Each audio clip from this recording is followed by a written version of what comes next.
नमस्कार. मालिकेच्या आजच्या भागामध्ये आपल्याला पाहायला मिळणार आहे की कमळी आणि त्याचबरोबर ऋषी दोघंही गाडीवरून निघालेले आहेत आणि कामिनीने खूप मोठं कांड केलेलं आहे.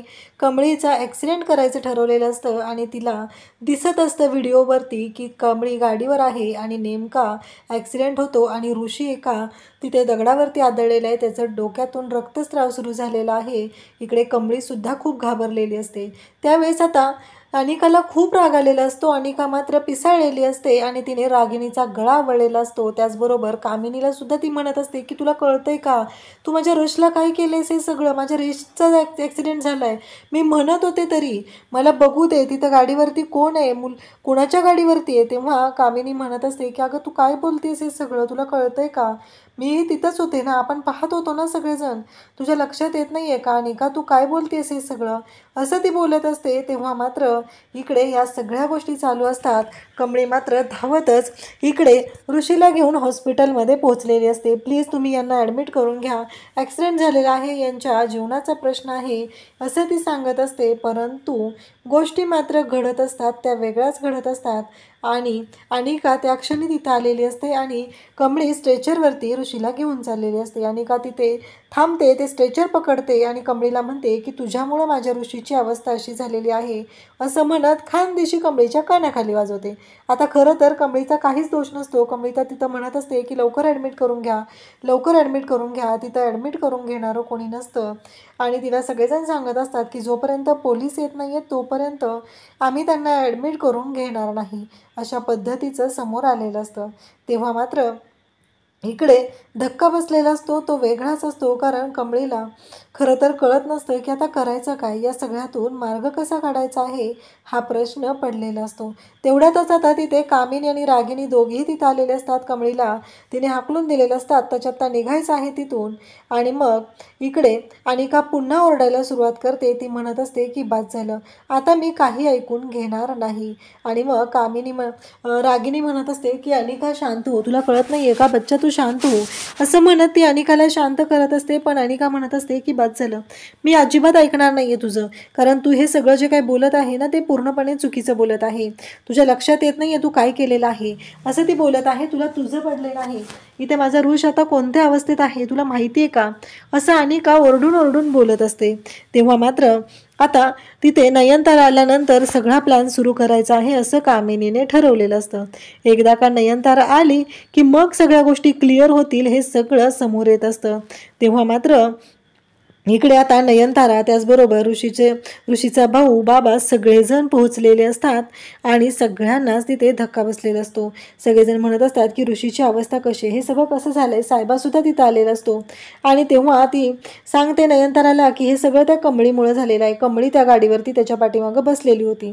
झालं, कमळी कुठे आहे म्हणत नयनतारा ऋषीला बघायचं सोडते आणि कमळीला शोधत येते. कमळी मात्र देवाच्या समोर हात जोडून उभी असते, ऋषी सरांना वाचव असं म्हणत असते. आणि नयनताराने येऊन तिथे कमळीच्या आता खानदेशी कानाखाली वाजवलेली असते. हे सगळं तुझ्यामुळं झाले, तू बसलेली होती ना गाडीवरती, ह्या सगळ्याला जबाबदार तू आहेस, असं सगळं बोलणं चाललेलं असतं. आणि तेव्हा मात्र कमळी शांतच असते. कमळीला कळतच नाहीये की हे सगळं काय आहे यामागचा उद्देश. आणि ती म्हणत असते की आत्ताच्या आत्ता माझ्या ऋषीच्या आयुष्यातनं बाजूला व्हायचंय, मी तुला खूप वेळा सांगितलंय, तुझी लायकी तरी आहे का ती. आणि मग आता कामिनी रागिणी सगळ्याजणी तिथं आलेले असतात आणि त्या म्हणत असतात की हे सगळं हिच्यामुळं झालंय. ती म्हणते अहो मी गाडीवर होते. कामिनी म्हणते बघितलं ना नयनतारा, ती काय सांगते, ती गाडीवरती होती, मग तिनं गाडीवर होती तर सगळं काय केलेलं आहे हे सगळं, आणि ह्या सगळ्याचा अर्थ काय आहे, असं बोलणं सुरू झालेलं असतं. आणि तेव्हा मात्र अनिका म्हणत असते की आंटी हीच होती आणि हिनेच हे सगळं केलेलं आहे, तीच ऋषीच्या मागं होती, तिनेच हट्टाला पेटलेली असणार आहे. आणि हे सगळं जेव्हा घडत असतं तेव्हा मात्र नयनताराला त्या दोघीही मुद्दाम सांगत असतात की हिच्यामुळेच हे सगळं झालेलं आहे, या सगळ्याला हीच जबाबदार आहे, असं म्हणत इथे आता कमळीची कोणतीही चूक नसते आणि तरीही बिचाऱ्या कमळीला हे सगळं सहन करावं लागत असतं. इकडे मात्र राजन आता तोंड धुतो आणि त्याचवेळी तिथे त्याला एक फोटो दिसतो. जेव्हा तो फोटो दिसतो तेव्हा मात्र राजन म्हणतो हे तर आबा मोहिते आहेत. आणि पाठीमागून आता आलेली असते ती म्हणजे सरोज ते पाहते, तिला कळलेलं असतं की राजनला कळले, राजनला तो फोटो मिळालाय, म्हणून तर सरोजने तो फोटो घरातून तिने लपवलेला असतो. पण नेमका तोच फोटो आता राजनच्या हाती लागलेला असतो आणि राजन मात्र म्हणू लागतो की हे आबा मोहिते आहेत ना, मग हे सगळं काय आहे, मग ही त्यांची मुलगी आहे ना, हे सगळं तो बोलायला सुरुवात करतो. आणि तेव्हा मात्र आता राजनला कळतच नाही आहे की या सगळ्याचा काय अर्थ आहे, हे सगळं काय घडतंय, हा प्रश्न मात्र राजनला पडलेला असतो.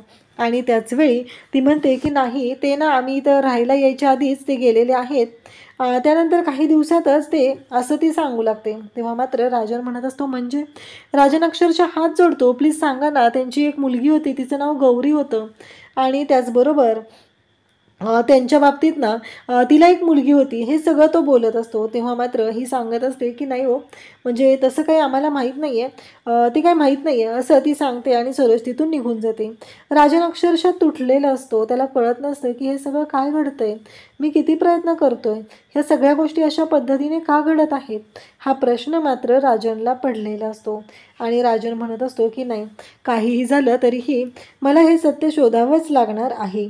त्यासोबतच इकडे पाहायला मिळतं ते म्हणजे डॉक्टर आता ऋषीला चेक करत असतात आणि डॉक्टर म्हणतात की now he is out of danger, कारण आता त्यांना फक्त विकनेस आहे, बाकी काही प्रॉब्लेम नाही आहे, हे सगळं डॉक्टर बोलत असतात.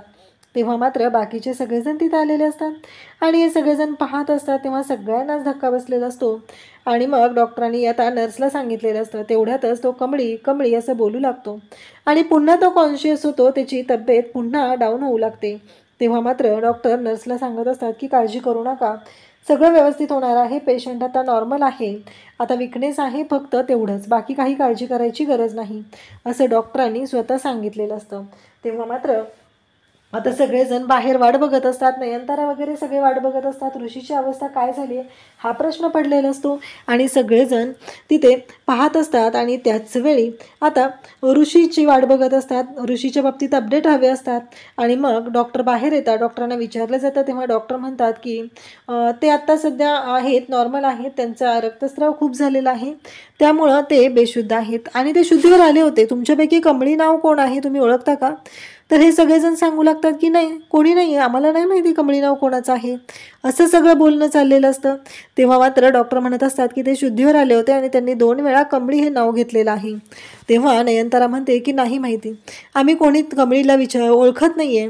आणि त्यासोबतच इकडे पाहायला मिळतं ते म्हणजे अनिका म्हणत असते, पण डॉक्टर शुअर त्याने कमळी नाव घेतलेलं आहे? तेव्हा डॉक्टर सांगतात की हो, एकदा नाही, त्यांनी 2 वेळा कमळी हे नाव घेतलेलं आहे. आणि त्याचबरोबर हे सगळं जेव्हा घडत असतं तेव्हा आता डॉक्टर म्हणतात की तुम्ही जाऊन भेटू शकता, कोणीतरी 2 जण जा. मग आता ऋषीचे बाबा आणि आई झालेले असते, तर तिथे धावतच अनिका येते, म्हणजे नयनतारा आणि अनिका दोघे आत गेलेले असतात. ऋषीचा हात पकडते, ऋषी मी हिला सोडणार नाही आहे, त्या कमळीला मी पनिश करणार आहे, तिला दाखवून देणार आहे. आणि त्या क्षणी नयनताराला राग येतो आणि नयनतारा म्हणते सोड त्याचा हात, हात का धरून बसलीस, त्याला त्रास होतोय. नयनतारा ओरडूनच तिला म्हणते की चल बस कर. आणि इकडे नर्स मात्र म्हणतात की अहो तुम्ही काय करताय, चला चला बाहेर व्हा, पेशंटला त्रास होतोय. आणि त्यांना सगळ्यांना बाहेर काढलं जातं. आता इकडे बाहेर नर्स कमळीला सांगतात की पेशंट शुद्धीवर आलेला आणि कमळी कमळी नाव घेत आहे. अशाच अपडेटसाठी चॅनलशी कनेक्ट राहा. थँक्यू.